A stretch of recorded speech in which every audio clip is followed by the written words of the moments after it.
butuh bantuan dari keluarga, atau itu butuh bantuan psikolog, atau butuh bantuan psikiater atau perawat, ya, itu berarti ada gangguan di sini. Nah, oleh karena itu kami hadir di sini adalah untuk membantu Bapak Ibu bagaimana cara nanti meningkatkan atau mempertahankan ketangguhan jiwa kita, ya, untuk meningkatkan atau mempertahankan ketangguhan jiwa. Saya yakin Bapak Ibu punya potensi semua untuk meningkatkan ketangguhan jiwa, ya. Misalnya di rumah ada putra putrinya, ya, mungkin punya ladang, ada sawah, atau mungkin ada pembuat souvenir, mungkin ada juga menjadi tukang dan sebagainya. Itu adalah support kita, ya, untuk apa? Untuk melaksanakan kegiatan sehari-hari tanpa kita minta bantuan orang lain. Nah, posisi kita bagaimana hari ini? Hari ini kami, ya, tim itu akan mencoba memberikan support sistem, support keluarga, support mungkin kalau misalnya kaitannya dengan spiritual, mungkin support dari apa, nanti kita lihat kira-kira Bapak Ibu butuh support apa di sini. Nah, kami memang tidak memberikan obat-obatan karena kalau obat-obatan itu sudah ada yang punya, yaitu medis, ya, dokter. Dan obat-obatan yang Bapak Ibu minum tiap hari, ya, itu tidak ada gunanya kalau kita tidak support dengan kegiatan-kegiatan yang kita lakukan. Kalau itu Pak, kalau ini apa, terapi. Misalnya terapi apa? Undangannya kegiatan terapi support. Ya. Iya, betul. Nah, ini nanti akan kita laksanakan nanti, ya. Ini baru pembukaan dulu. Ya. Sabar. Santai, ya. Ya, betul. Pinter, ya. Kita beri aplaus. Ya, tepuk tangan dulu. Ya. Amin Yuliasi. Iya, jadi betul-betul Mbak Amin datang ke sini itu sudah membaca undangannya. Ini nanti terapi support gitu, support system gitu, ya. Apa yang dilakukan? Nah, ini nanti akan, ini baru pembukaan. Oke? Iya, sudah menyatu nanti dengan kita. Nah, kita tahu bahwa kita di rumah itu tidak sendiri, ya. Di rumah itu ada keluarga. Keluarganya siapa? Ya, keluarganya ada anak, kalau punya putra putri, ada ibu atau bapak atau suami, ya, atau istri atau adik, ya. Ini adalah support keluarga nanti untuk meningkatkan bagaimana kita mempertahankan atau meningkatkan kesehatan jiwa. Ya. Madu juga ada kalau laki-laki, madu juga ada. Madu? Di madu Manis atau sama madu mana ini? di madu atau gimana? Ada loh yang di madu. Oh, nah loh, ada yang di madu. Ada apa? Perbedaannya itu. Pakai apa ya? Bedanya madu asli sama madu tiruan itu, ya? Iya, betul itu. Itu dari Malaysia ada itu. Bedaannya madu asli sama madu Kalau madu asli, ya, itu diminum enggak apa-apa. Tapi kalau madu dari luar dibawa terus datang istri mengamuk, berarti itu madu tidak asli. Nah. Oke, Itu kalau saya kalau madu itu umpama punya suami terus punya istri lagi, itu namanya gimana? Kalau istri pertamanya ikhlas, masalah. Ya. Oke. Ya. Sekarang seperti itu, nanti kita ada hal-hal yang nanti akan disampaikan. Kita punya narasumber yang luar biasa, ya, Pak Adi itu baru saja menyelesaikan studinya, masih panas-panasnya gitu, ya, akan disampaikan kepada kita semua nanti. Nah, nanti kita akan kami nanti bertiga nanti bisa bareng-bareng nanti kalau terkait dengan apa yang akan kita sampaikan pada sore hari ini nanti. Ya, mungkin itu dari saya sebagai pembuka. Itu pelajaran baru atau enggak ya Pak? Itu. Itu nanti pelajaran sampingan kita. Nah, nanti pelajaran kita yang paling utama nanti adalah support system keluarga, ya. Terapi itu Pak, Iya. undangannya tuh Iya, terapi support. supportif. Iya, terapi suportif. Artinya nanti adalah bagaimana terapi. Nah, nanti akan disampaikan oleh Pak Ade. Kami persilakan Pak Ade. Kita sambut Pak Ade. Oke, silakan Pak Ade. Oke, matur nuwun Pak Id, mohon izin nggih Bu Mira, Bu Tuti dan tim dan Ibu Bapak. Pas family gathering dapat ini nggih. Masih ingat mantan? Saya belum dapat. Belum dapat ya. Nanti besok Ibu. Nah, nggak jauh beda. Kalau kemarin mungkin baca-baca sendiri nggih Ibu Bapak. Nah, yang sekarang namanya terapi support. Siapa yang mensupport adalah tenaga kesehatan untuk sekarang. Jadi dari PJ Jiwa nggih Mas Hasan nggih. Mas Hari, terus tim-timnya Bu Mira yang ada di puskesmas ataupun dari tenaga kesehatan lain, dari perawat, dokter ataupun siapa yang bisa membantu masalah ibu bapak di rumah, gitu nih. Kan kalau di rumah sakit sudah ada obat, terapinya sudah terstruktur gitu nih, wonten programnya. Nah, kalau sudah bisa mandiri, namanya bukan terapi suportif, tapi terapi swabantu yang ibu bapak sendiri tanpa bantuan kami, gitu nih. Nah, kenapa bisa sampai mandiri? Karena sudah dibantu dulu nih. Jadi sebelum bisa swabantu atau mandiri adalah dengan terapi suportif ini, ibu bapak. Nah, beberapa langkah adalah bagaimana menangani gejala yang ada dalam diri sendiri. Ibu bapak yang minum obat sinten nggih. Nggih. Anak ibu yang merawat nggih. Nah, selain yang minum obat berarti ada keluarganya. Ya, tapi keluarganya mungkin suami, istri, anggota keluarga ataupun kakak adik gitu nggih. Ada yang datang ibunya doang nih. Ada yang pasiennya sendiri, mandiri nang pagi nggih, pakai sepeda. Ada yang lengkap, ada pasien nggih yang minum obat sama keluarganya gitu nggih. Nah, itu bisa saling membantu karena kita tahu ya di rumah kan nggak semuanya punya tenaga kesehatan, nggak punya perawat atau dokter di rumah nggih. Yang ada sinten bapak ibu keluarga nggih yang jadi pengawas. Kan kadang mungkin lupa minum obatnya kalau pagi, ya perlu diingetin, atau mungkin lagi tanda apa muncul ada bisik-bisik mungkin dulu atau emosinya lagi naik turun minum nih. Nah, ibu bapak dikontrol dengan bantuan terapi kelompok. Jadi kalau terapi suportif itu kelompok, bukan yang sendiri-sendiri. Nanti kalau sendiri namanya terapi individu, gitu nih. Oke, dari ibu bapak kita langsung cerita atau kita mau bahas ini satu-satu? Satu-satu. Yang ada yang bawa betul di ini. Ibu bawa satu. Enggak, belum punya, ada yang belum punya. Kemarin ada sudah saya bawa. Ini oleh-oleh ya Bu, oleh-oleh ilmu yang bisa dipraktekkan di rumah, sangat berharga gitu nggih. Kalau misalnya tiba-tiba muncul ibu bapak ada bisik-bisik atau melihat ketakutan gitu nggih, yang padahal nggak ada bentuknya, itu nanti caranya ada di sini gitu nggih. Nggih. Ya, tertunjuk lah gitu nggih ibu bapak. Nggih. Apa itu Pak? Judulnya Panduan Dukungan Keluarga Cara Merawat Orang dengan Gangguan Jiwa dan Masalah Kesehatan Jiwa. Di bawah sama. Nggak serem banget. Oh ya, apa-apa. Makanya tadi saya misi harga ada catatan kemarin. bahwa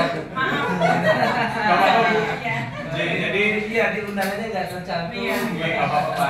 Jadi intinya adalah keluarga kan kemarin karena family gathering gitu nih. Jadi peran keluarga itu sangat penting. Tapi ada nih beberapa catatan tadi nih, misalnya untuk kesini saja bisa jadi nggak lengkap, ada yang sendiri nih pasiennya, ada yang keluarganya aja yang bisa datang dan sebagainya. Nah, kita pengen tahu nih ibu bapak kita mau bagi kelompok kecil atau gede aja segini? Gede aja. Oke, baik. Ya, Oke. pertama ini Pertama. gede, terus nanti kalau Gede. ada selanjutnya nanti kita kelompok Siap, kecil. oke. Siap ya ibu bapak ya? Siap, Ibu siap, Bapak. siap. Nanti mungkin saya izin nulis-nulis sedikit. Mungkin ada yang sama pengalamannya, ada yang tanda gejalanya sama, ada yang berbeda. Gitu nih. Nanti dari kelompok kita bisa saling sharing. Kira-kira apa yang sudah dilakukan, terapinya cocok atau enggak misalnya gitu dan sebagainya. Ya karena ini kita besar berarti pakai ini mawon gitu. Kita belum pakai yang besar kecil-kecil untuk barang.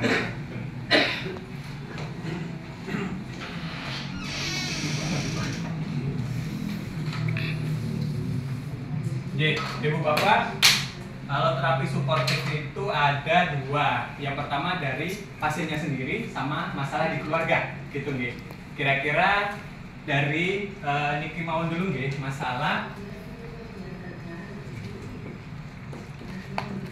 pasien dulu nggih.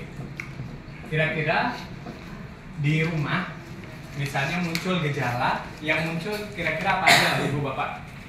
Walaupun sudah minum obat tapi masih muncul gejalanya. Takut, masih ada yang ngerasa takut nggih. Nomor 1 masih ada takut. Bapak Ibu yang lain ada yang sama? Takut juga? Takut.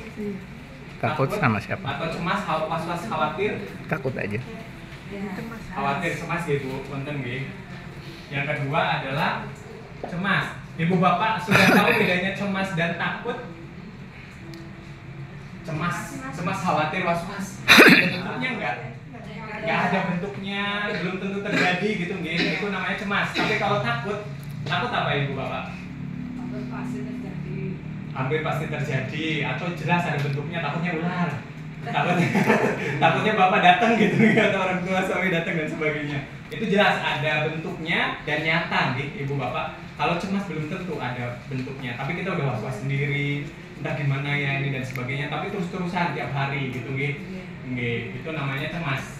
Nggih, ada takut, ada cemas, ada lagi nggak Ibu Bapak yang masih ngerasa gelisah? Nah, gelisahnya bentuknya jadi apa Bu? Setelah gelisah, apakah sering jadi ngomong sendiri atau jadi marah-marah atau banting barang misalnya? Mondar-mandir. Masih di sini nggih?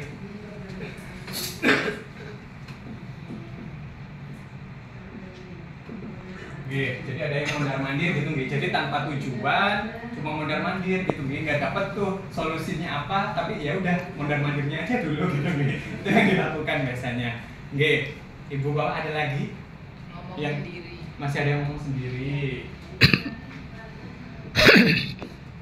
Cara sendiri nggih. Ya. Nah, ini salah satu bentuk dari tanda gejala gangguan jiwa nggih. Yang dia positif, jadi yang sebelumnya belum pernah ada, kan biasanya nggak ngomong sendiri nggih. Tapi sekarang jadi ada ngomong sendiri, itu namanya gejala positif. Yang sebelumnya nggak ada jadi ada. Gitu nggih. Nggih. Selain ini ada lagi Ibu Bapak yang di rumah masih ada. Sering curhat, itu caranya ya. Iya. Tapi jadi sering ngomong atau gimana? Ya, tanya-tanya sebelah-sebelah. Jadi sering tanya gitu nggih? Sering tanya. Jadi gampang curhat padahal beda-beda nih masalahnya. Jadi sering bertanya gitu nggih? Iya.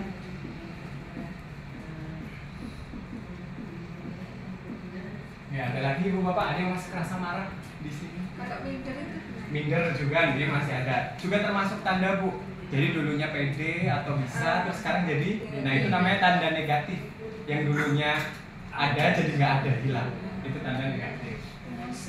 Emosinya gimana Bu? Marah, nggih.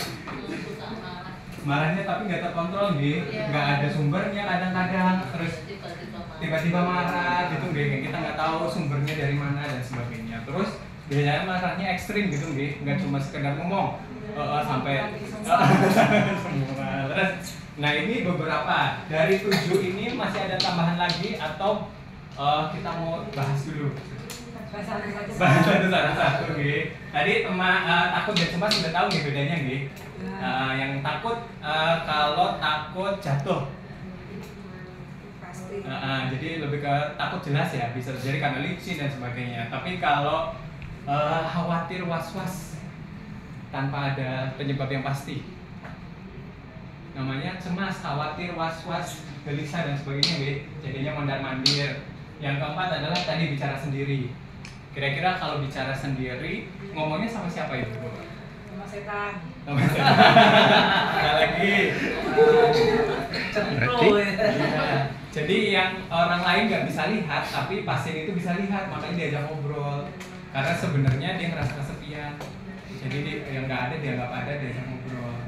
Yang ada, misalnya istrinya ada di sampingnya, juga diajak ngobrol. Misalnya seperti itu. Itu namanya halusinasi atau tadi bicara sendiri nih. Yang kelima, sering bertanya, jadi sering ngomong. Yang biasanya diem, terus jadinya sering tanya, bisa gitu nggak? Sering curhat, jadinya nanya. Padahal bisa dijawab 1 kali tapi jadi 5 kali misalnya gitu nggih. Nggih, namanya banyak bertanya. Nanti berulang-ulang terus nggih. Ada topiknya itu lagi gitu nggih. Nah, ini sering bertanya atau misalnya nanti pakai istilah medis adalah logore gitu nggih, banyak bertanyanya. Lalu yang keenam, minder. Iya, setelah suruh minum obat jiwa, periksanya ke psikiater, dokter jiwa, jadi merasa nggak percaya diri, saya seperti apa orangnya yang dulunya gitu gitu, gagah, ganteng, cantik, gitu-gitu. Terus sekarang jadi pikirannya karena satu diagnosa itu jadi kerasa minder, gitu gitu. Nah, kalau mindernya sekali 2 kali dan teratasi itu bagus, Bu, Bapak. Jadi teratasi. Tapi kalau kronis terus-terusan ini jadi tanda gejala negatif tadi, gitu nih. Jadi minder terus sudah dikasih tahu positif dalam diri masih aja minder dan sebagainya. Itu yang tanda negatif minder. Dan yang terakhir, marah. Marah-marah walaupun minum obat tapi ternyata ada masalah sedikit jadi langsung marah padahal di rumah sakit atau ini udah diajarin sama Mas Hari gitu nih cara mengontrol marah. Udah diajarin pukul bantal belum? Kalau marah daripada mukul orang, mukulnya bantal. Nah, itu salah satu cara teknik. Nah, itu bisa kita pilih nih. Nah, dari ketujuh ini, Ibu Bapak, masalah pasien yang paling sering dilakukan, yang masih menjadi penting, kira-kira 1-7 yang paling utama yang mana? Nomor 7 marah-marah. Ada lagi, Ibu Bapak? Nomor terakhir malah jadi bicara sendiri. Minder, bicara sendiri. Ini 3 ini. Ini 3 besar Ibu Bapak yang paling mengganggu. Gelisah. Ini juga 4. Ya, karena kelompok nih kan kadang beda. Ada yang dirasakan ini, ada yang enggak. Nah, saya tanya yang semua masih dirasakan semua dari 1, 2, 3, 4 mana Ibu Bapak? Marah-marah. Jadi masalah yang dipilih masih ada yang marah-marah. Nah, marah-marah ini berarti kita nanti bisa latihan kelompok nih. Tadi ada beberapa teknik untuk menyalurkan marah. Tadi contoh 1 pukul bantal. Apalagi ibu-ibu biasanya kalau marah apa yang dilakukan? Banting-banting, Pak. Banting-banting kira-kira baik buatan Ibu Bapak? Tidak baik. Nah, yang pertama barangnya rusak enggak? Rusak. Nah, terus kita jadi kehilangan. Terus rugi ya Bu. Kalau banting guling gimana? Banting guling boleh. Tapi banting gulingnya di kasur ya. Nanti kalau bantingnya keluar ruangan juga habis. Banting bantal boleh. Terus kalau di rumah ada biasa latihan, ada samsak boleh ditinju gitu nih. Terus tanda kepalanya, ibu jarinya di dalam. Jadi ininya nggak sakit. Gitu nih. Jadi pas ninju ini sudah tersalurkan dan nggak sakit. Gitu nih boleh. Itu salah satu cara. Gitu nih. Selain itu ada lagi nggak yang ibu biasa lakukan? Selain banting-banting nih, yang bagus.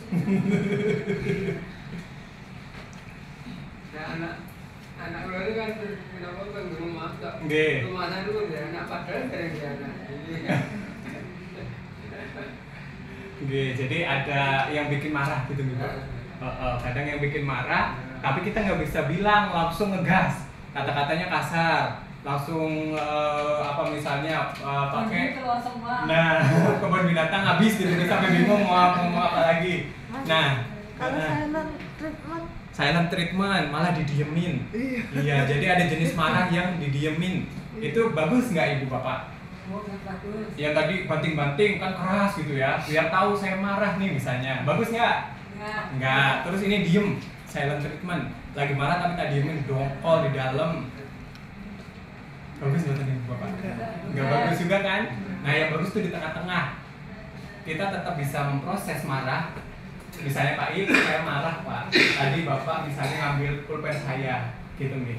Jadi saya bisa mengungkapkan marahnya, tapi Pak I juga nggak tersinggung, Pak I juga tidak saya pukul gitu nih. Saya juga nggak mukul Pak I. Nah itu namanya asertif atau mengungkapkan marah dengan baik, gitu nih. Cara ngomong, gitu nih. Tadi cara fisik. Ibu-ibu udah pernah belajar tarik nafas dalam? Iya, relaksasi betul. Jadi biasanya kalau cemas, biasanya kalau ada ini sesuatu, latihan tarik nafas dalam. Kan tadi marah nih, kan biasanya kalau marah gimana rasanya? Terus juga panas, terus pengen semuanya keluar gitu nih. Nah, supaya tadi caranya tadi ditekankan benar. Nah, yang kedua ada cara fisik yang tarik nafas dalam. Kita latihan gitu, Pak. Ya, kita Iya. latihan nafas dalam. Oke. Nah, Ibu Bapak kalau lebih enak, bayangkan sekarang lagi marah gitu nih. Lagi atau yang ada di rumah tadi di ke bawah gitu. Nah, sekarang bisa dipikirkan, terus kan rasanya pengen marah, terus coba pejamkan mata. Coba tarik nafas panjang dari hidung. 2, 3. Tahan sebentar. Yuk, lepaskan dari mulut. Lagi, tarik nafas panjang dari hidung. Tahan sebentar. Yuk, lepaskan lewat mulut. Tarik nafas panjang dari hidung. Tahan sebentar. Lepaskan. Coba ini baru 3 kali nih pengulangan. Ada bedanya nggak, Bu? Pak? Ada. Nah, cara ini bisa dilakukan kalau benar-benar pengen marah. Tadi nih kan biasanya kalau marah langsung disaut gitu nih. Langsung. Nah, itu bisa di stop dulu. Coba kita tarik nafas. Bener nggak kalau kita ngerespon marah itu kayak gitu? Jadi bisa ada proses mikir dulu. Gitu nih. Itu cara beberapa. Terus tadi nih, yang spiritual sudah disebutkan Pak Ibrahim.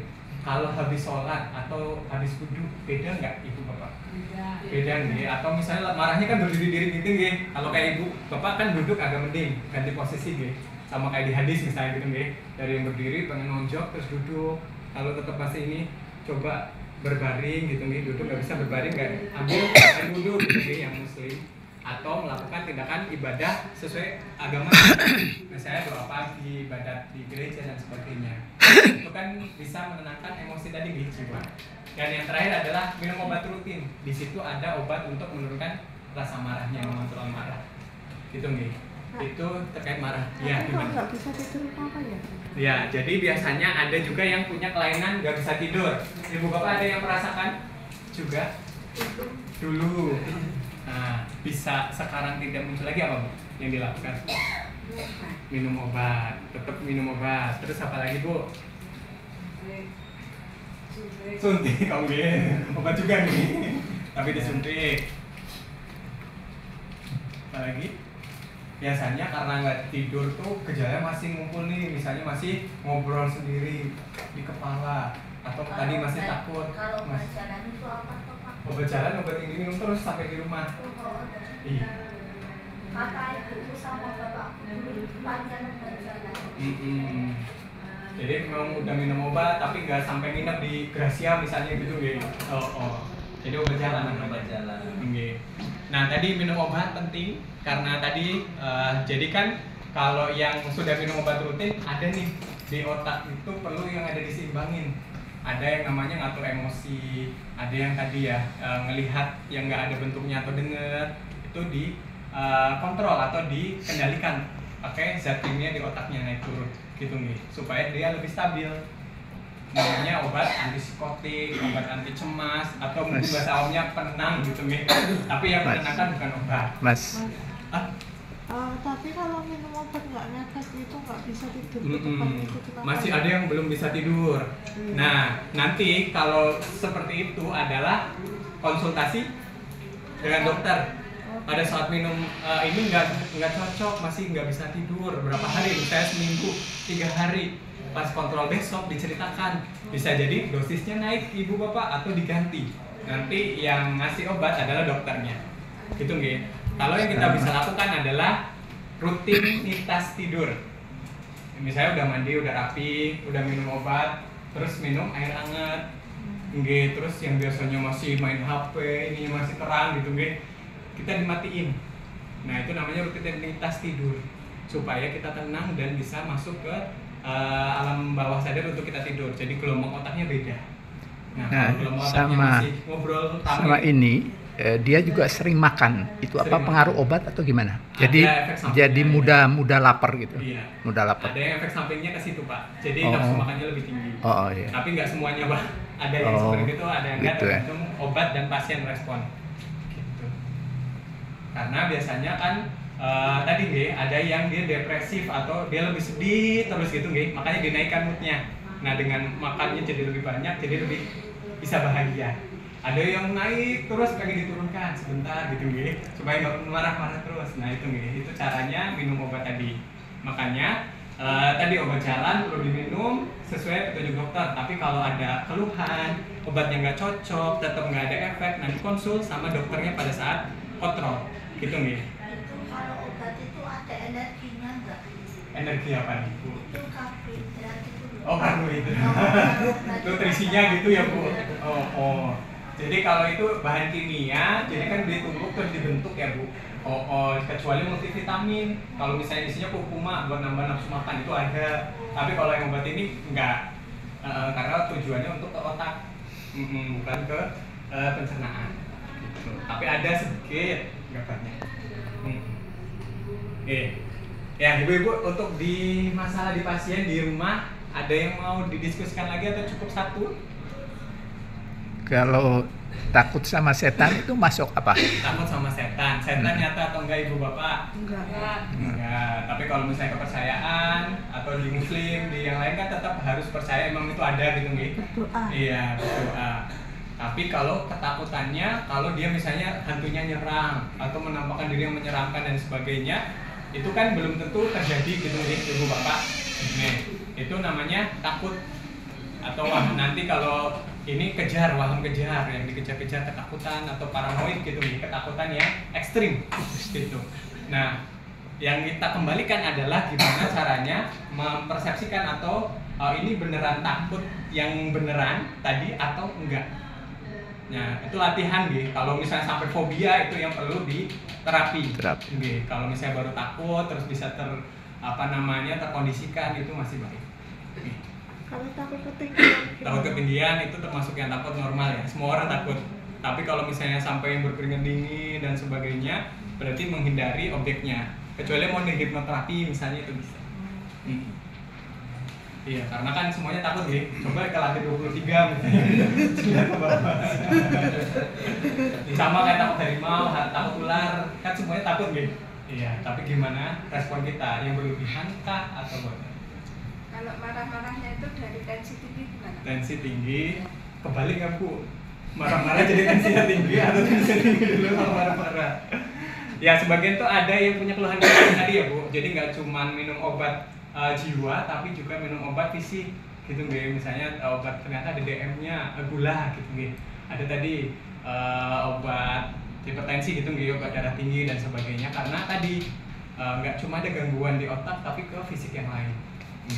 Nah, nanti dikombinasikan Bu. Biasanya dokternya akan tahu obat mana yang cocok sama obat ini.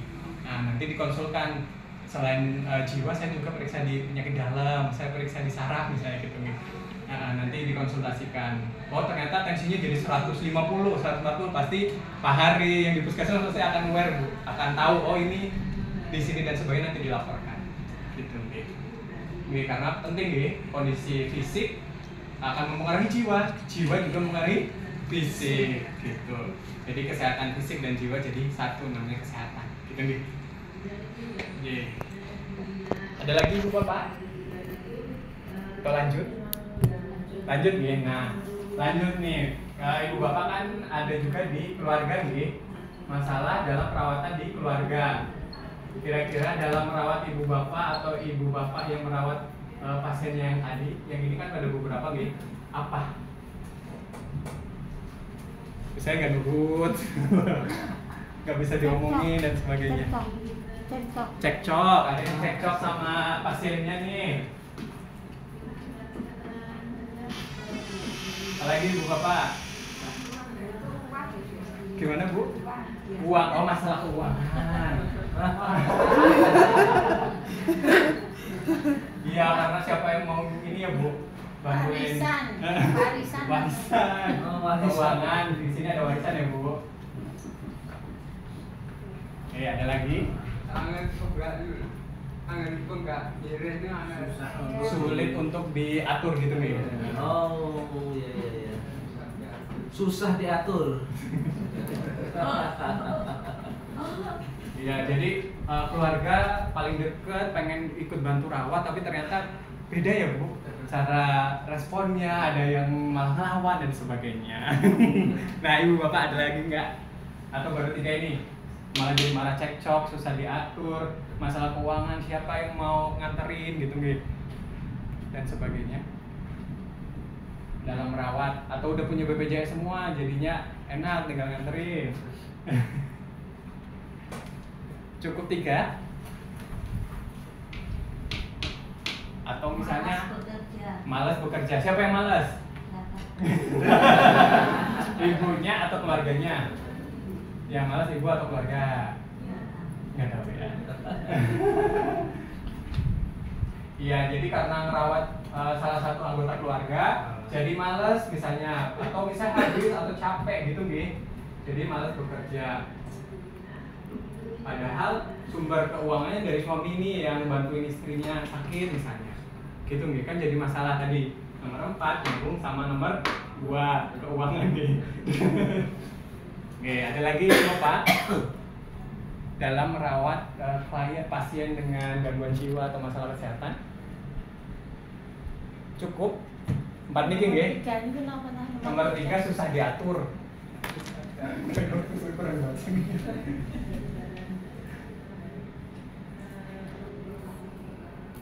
Nih, Bu Bapak, dari keempat ini mana yang menurut Ibu Bapak paling perlu diatasi? Susah diatur. Susah diatur. Susah diatur nomor 3 gini. Pasiennya yang susah diatur, ada lagi Bu Bapak. Cekcok. 2 ini. Nah, dari cekcok sama susah diatur kira-kira yang mana, Bu? Minum obat susah diatur ya tetap ya. Jadi susah diatur, mau minum obat lupa atau nggak mau atau kontrol susah gitu. Nah, ini kira-kira Ibu Bapak sudah dapat bekal cara merawat pasien jiwa belum? Ya. Sudah. Apa? Bekalnya Ibu Bapak apa? Kemarin family gathering dikasih bekal apa keluarganya? Minum obat rutin. Minum obat rutin, bagus. Tepuk tangan juga Ibu Bapak. Apalagi Bu Bapak? Sama baca. Nah, membuat jadwal. Membuat jadwal bagus. Sekali. Apa? Nggak suka nulis diary gitu, nggak journaling ya. Iya. Terus ini ya, menulis ya. Menulis jurnal. Diary. Ini yang diajarkan atau yang sudah dilakukan. Kira-kira ada lagi nggak Ibu Bapak? Baru ini? Ya, jadi 1 minum obat. Kira-kira kendalanya Ibu Bapak dalam mengawasi pasiennya minum obat ada nggak? Ada. Apa? Lupa, ada yang lupa. Bosan. Bosen. Ada lagi Ibu Bapak? Rasa udah sembuh? Jadi itu nggak mau itu. Nggak mau, memang menolak gitu dari awal. Beban, ngerasa beban. Ada nggak ngerasa yang udah sembuh ngapain minum obat lagi? Ya ada. Ada juga kan kayak gitu gitu. Itu lebih susah. Karena rasanya udah sembuh. Itu nggih, padahal masih butuh. Dokternya belum berhentikan obatnya. Misalnya dokter tuh cuma dari awalnya dosisnya banyak, sehari 3 kali 4 kali jadi 2, terus sekarang cuma malam aja. Nah, malam aja ya susah gitu nggih Ibu Bapak. Kira-kira apa yang dikasih tahu keluarga ke pasien? Itu Kira-kira pasien. Nah, pasiennya yang susah ya Pak. Harus keluarga ya Pak. Harus sama keluarga, Kalau benar. keluarga saya itu nggak percaya sama aku ya, cuma dia kan. Berarti keluarga harus percaya gitu ya. Iya, berarti kepercayaan keluarga penting ya Bu. Iya, Kepercayaan keluarga penting. Tapi keluarga saya nggak percaya sama aku ya enggak. Saya aku ya, saya urus ya. Contohnya gimana Mbak Amin? Nah, berarti harus saling percaya gitu ya. Iya. Pasien juga harus percaya sama keluarga, keluarga Bukan juga. orang lain. Oh gitu. Iya. Iya, jadi di keluarga tuh nggak semuanya mudah gitu ya. Oke oke Iya. ya. Jadi di keluarga bisa jadi tadi ya yang pengen bantu ternyata dari pasiennya yang nggak mau. Ada yang pengen dibantu, keluarganya nggak ada yang mau bantu, misalnya gitu nggih. Nah itu juga masalah. Atau di keluarga itu namanya dinamika keluarga gitu nggih. Nah di situ kita sama cari jalan tengahnya. Kira-kira ada nggak anggota keluarga lain yang masih bisa, yang paling peduli? Kira-kira ibu bapak yang paling dekat sama siapa di keluarga? Sama suami, ibu sama suami. Ibu Yang lain? orang tuanya gitu. Sama Simbo. Sama Simbo, bener, sama Simbo, sama orang tuanya gitu. Nah, itu biasanya kalau yang paling dekat, paling percaya, kita ngomong sedikit langsung bisa nurut gitu. Iya nggak ibu bapak? Atau misalnya lebih ada nggak enaknya dikit deh, nggak apa-apa, yang penting minum obatnya dulu gitu gitu. Nah itu juga jadi salah satu strategi kenapa keluarga tadi nih ke pasien bisa tujuannya minum obat terus bisa kontrol emosi. Kira-kira apa ibu bapak tujuan utama besarnya? Kalau saya kan paling biasanya jam 12 malam ya. Oke. Jam 12 malam itu Minum. Nah, itu ada. Oke, jadi menyesuaikan gitu. Kalau memang pasiennya tadi nggak mau lupa dan sebagainya. Malamnya mau ya mau. Oke, yang penting masuk obatnya gitu pak. Paling masuk. Masuk obatnya satu, baru satu nih. Membuat jadwal. Kira-kira apa selama 24 jam ibu bapak dari bangun tidur sampai tidur lagi kegiatannya apa? Bangun tidur terus ngapain ibu bapak? Melukis. Melukis. Langsung melukis. Kalau orang sakit itu boleh kerja nggak, Pak? Boleh. Boleh. Kerja apa dulu tapi? Disampingi dengan bekerja boleh. Boleh banget. Justru dengan bekerja kita ngerasa tadi nih yang leader. Oh jadi saya bisa. Tapi obatnya tetap di Oh, Betul. tetap. Obatnya minum. Kalau masih ada obat siang berarti buka tempat kerja bawa minumnya, bawa obat minum, bawa misalnya belum ada makanan, makan juga dibawa. Jadi selesai makan siang minum obat. Gitu. Asal pekerjaannya itu disukai, Iya. terus tidak membahayakan, Betul. gitu ya. Dan kira-kira itu diminati gitu. Ya kira-kira gitu ya. Jadi ada tuh kalau pasien masih bangun tidur, makan, tidur lagi seharian di kamar, nggak mau keluar sampai malam nggak keluar lagi. Nah itu kira-kira baik buatan. Jadi ada jadwal tadi nih, jadwal dari bangun tidur sampai tidur lagi apa aja kerjaannya? Berdoa. Berdoa bagus, sholat. Kalau orang sakit kan dia sakit beneran ya. Sakit apa dulu bu? Sakitnya? Kalau aku berjalan. Oh berjalan. Kalau minum cuma mau tidur ya Pak. Dapatnya sehari harusnya? 3 kali. 3 kali berarti harusnya? Tapi kalau aku nggak pernah bekerja ya. Adanya cuma tidur aja. Nah itu. Atau obatnya itu harus kalau mau tidur aja ya Pak. Nah, jadi kalau obat ngikutin sarannya dokter. Kalau sehari 3 kali diminum 3 kali karena ada efeknya masing-masing. Oh kalau pagi biar semangat misalnya. Oh kalau malam biar bisa tidur. Oh kalau yang tiga-tiganya misalnya gitu nih, ada yang buat mengurangi gejala tadi, ada halusinasi, ada marah yang nggak kontrol dan sebagainya. Itu nih. Kembali lagi ke sini. Padahal tadi deh jadwal minum obat misalnya tadi 3 kali 1 terus kegiatan. Nah di rumah ada nggak ibu bapak yang jadinya yang semula bisa cuci piring sendiri, nyetrika dan sebagainya, jadi nggak ngelakuin? Wonten? Ada. Nah itu nih pentingnya kegiatan domestik atau di rumah gitu nih. Nah itu tuh ngerasa wah saya bisa mandiri tanpa perlu bantuan, saya sudah bisa sendiri. Yang pintar masak sendiri, yang tadi nih ngepel, nyetrika, nyuci baju itu salah satu bentuk penghargaan ke diri sendiri. Saya bisa mandiri, walaupun belum masih daftar kerja misalnya gitu, atau misalnya kerja di hari libur nggak kerja, berarti kan bisa ngelakuin itu di rumah.